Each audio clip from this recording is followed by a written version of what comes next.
This morning's Time for All Ages is a midrash from pagan scripture. Now, what's a midrash?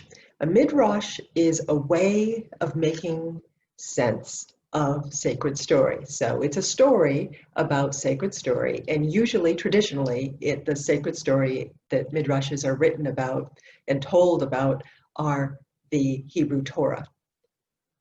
I'm going to use pagan scripture today. So what is pagan scripture? Well, I think one of the most sacred pagan scriptures is our earth.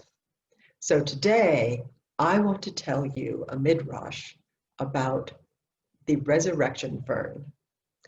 The resurrection fern is a plant, it's a fern, and like most plants and animals, it relies on water. We all rely on water. In fact, we cannot survive losing 20% or even 10% of our water.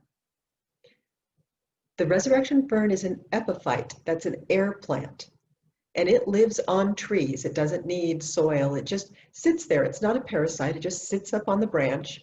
And yes, it does grow in Texas. Watch for it, it's probably living on a live oak tree. And this fern has a special superpower. It can survive drought. It can survive losing not just 10, not just 20, not just 50% of its water, not just 80% of its water. It can survive losing 97% of its water. When it doesn't have water and it's suffering, it curls up.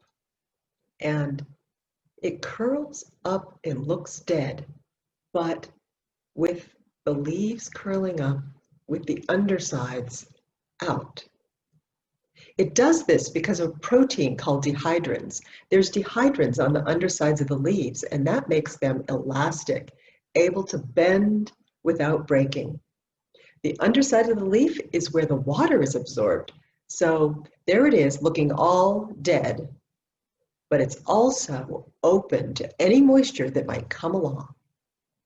And then when the rains come, the plant drinks up and rebounds to its former fluffy self. So what are your dihydrins? What is it that helps you flex, that helps you get through the times when you are not being nourished with what you need? And that's the end of our Time for All Ages.